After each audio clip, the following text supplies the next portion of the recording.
vous avez essayé et puis vous avez toujours des symptômes de la fatigue, vous pouvez venir essayer les soins énergétiques. Alors, le soin que je pratique, moi, le protocole du docteur Luc Baudin. Luc Baudin est professeur, il est diplômé en cancérologie, mais il a continué son cursus dans le domaine médical en tant que médecin traitant. Il est actuellement à la retraite. Il a plus terminé sa fin de carrière à la médecine énergétique que la médecine conventionnelle. Il occupe bien sa carrière actuellement parce qu'il fait de nombreuses vidéos, il écrit aussi de nombreux livres et de grandes conférences. Décidément, ça. Voilà, ça y est. Donc, ce soin énergétique premium, quand et comment le recevoir? Ben, bien sûr, lorsqu'il y a des symptômes, lorsque l'on n'est pas bien, mais aussi en préventif. Lorsque, par exemple, vous avez une intervention qui est programmée, je vous conseille de faire un soin énergétique premium entre 7 à 10 jours avant. Ce soin va venir lever le choc émotionnel qui a causé votre souffrance. Vous allez refaire le plein d'énergie.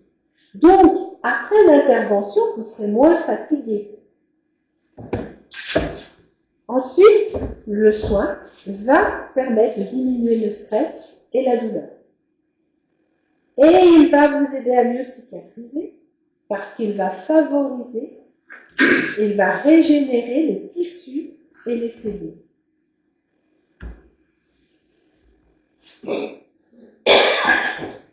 Alors, comment cela va-t-il se passer? Quel est son but?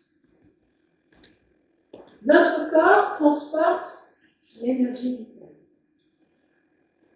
Cette énergie, elle est composée d'un nombre infini d'énergies différentes. Quand on sait que la moindre cellule a déjà sa propre énergie. Cela fait pas mal de monde. Donc, ces énergies, elles ne vont pas rester coincées à l'intérieur du corps. Elles vont tout simplement prendre leur aise et s'installer en formant une enveloppe autour du corps. Elles vont donc venir circuler dans cette enveloppe pour rentrer dans notre corps et nous nourrir. Or, dans la vie, on a des chocs émotionnels ou physiques qui viennent perturber cette circulation. Selon l'importance du choc, l'énergie va se retrouver soit totalement coupée ou alors diminuée. Mais la partie du corps qui est alimentée par cette énergie va donc se retrouver sous-alimentée. Et de là, le corps va envoyer un signal en disant « Eh oh, là, on a faim, il manque de l'énergie. » Et là, qu'est-ce qui va se passer? Elle va entrer en soin énergétique. Parce qu'on va ressentir la fatigue, des douleurs, alors la maladie. Donc, que va faire l'énergéticien? C'est une perturbation. Donc, l'énergéticien va dans un premier temps regarder le taux vibratoire. Où en sont les vibrations, où en est l'énergie du consultant. Ensuite, il va replacer l'enveloppe, parce qu'avec les aléas de la vie, ça bouge. Vous voyez, quand on dit je marche à côté des pompes, on a les yeux ne sont pas en phase d'écoute. Simplement ça. Après, il va venir nettoyer à l'intérieur de l'enveloppe, c'est-à-dire qu'on va aller rechercher les chocs émotionnels pour aller les éliminer, de façon à ce que la circulation puisse se refaire. Une fois que c'est propre dans l'enveloppe, on va nettoyer le système énergétique que je vous ai présenté tout à l'heure. Une fois que c'est tout propre, on recharge. On remet l'enveloppe à 100%, du taux vibratoire nécessaire d'équilibre de santé. Et une fois que c'est tout rechargé, on redistribue l'énergie au niveau du corps physique et on relance le système énergétique. Ça, c'est le soin de base. Ensuite, il existe différentes techniques que l'on vient rajouter selon le besoin de chaque personne. Comme par exemple, Le magnétisme crânien, où là, on va venir travailler sur les états anxiogènes, les maux de tête, ou alors certaines maladies neuropsychiques. Ensuite, la coupure de feu. Alors bien sûr, on va faire la coupure de feu sur les brûlures de matière trop chaude, mais pas que. On peut intervenir par exemple sur les zonas, les eczémas, ou alors sur tout ce qui est inflammation, qui se termine par it, les bronchites, les rhinites. On peut intervenir aussi sur les piqûres d'insectes, sur la radiothérapie. Aussi, je viens en soutien pratiquement sur la radiothérapie qui est à la dernière séance.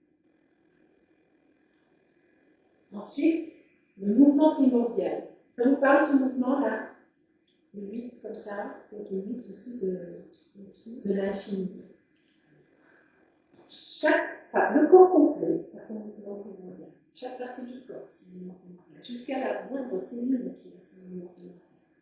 Lorsqu'une personne est affaiblie, ce mouvement primordial s'affaiblit. Donc, le rôle de l'énergéticien va être de redonner la vitesse nécessaire pour réharmoniser ce mouvement. Et il va se baser sur le mouvement primordial de la planète, de la Terre. C'est pour ça aussi qu'on dit que l'homme est relié à la Terre, entre autres. Et la dernière, qui est une technique d'effacement mémoriel. Vous savez, tout à l'heure, on a vu le MDR. Alors, l'effacement mémoriel, c'est pas du tout d'aller effacer les souvenirs ou la mémoire de la personne.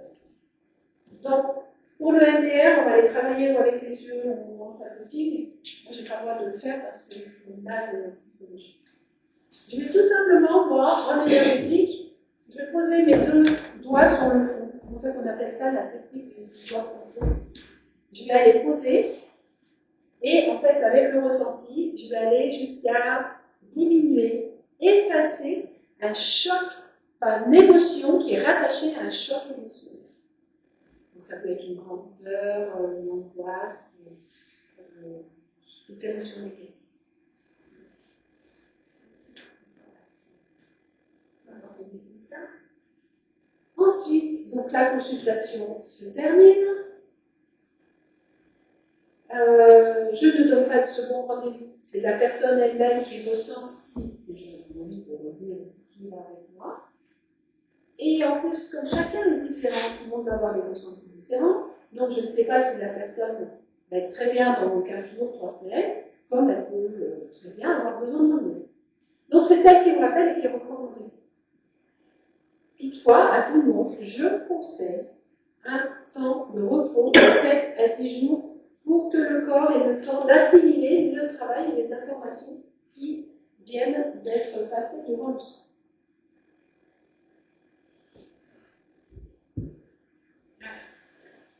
Donc, que va apporter ce soin? Il va venir relancer l'énergie, donc l'amélioration de la vitalité. Il va renforcer le système immunitaire. On va avoir un soulagement des douleurs et des inflammations. Il va venir réduire le stress. En fait, ça va être un bien-être général. Moi, ce qui m'a plu dans ce soin, c'est qu'en fait, on peut travailler sur la libération de 3 points, le physique, l'émotionnel et le mental. Et c'est en faisant l'équilibre de ces points que le consultant va pouvoir être le mieux possible. C'est ce qui permet d'intervenir sur un grand panel de pathologies ou alors de traumatismes. Qui peut en bénéficier? Je dirais tout le monde, autant, parce qu'on travaille autant sur les bébés jusqu'aux personnes âgées, en passant par les femmes enceintes. Alors les femmes enceintes, on peut travailler soit sur la future maman toute seule, soit sur le bébé tout seul, ou alors sur les deux en même temps.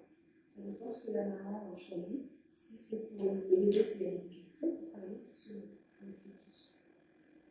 Et l'énergéticien peut intervenir aussi sur les minéraux, les animaux, les végétaux.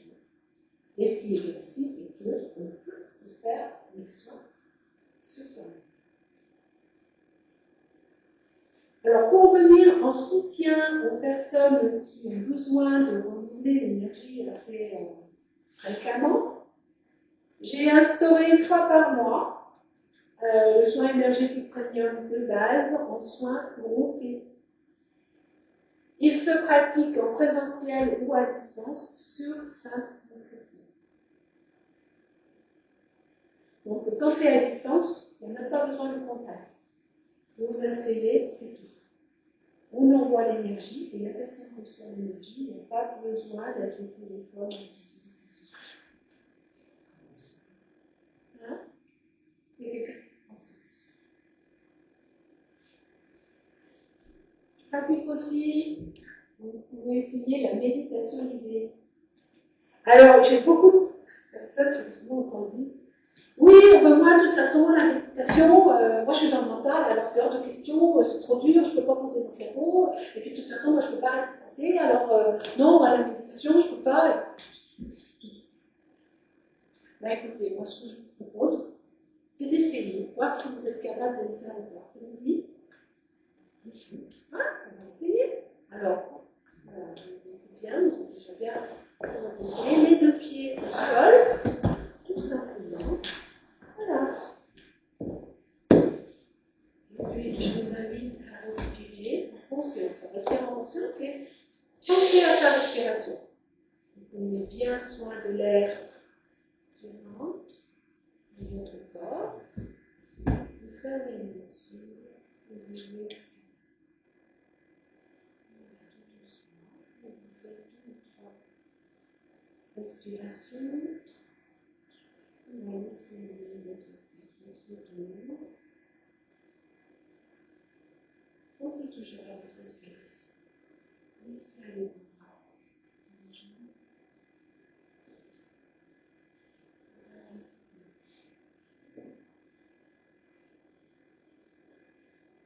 Voilà, quand vous désirez, vous reviendrez tranquillement.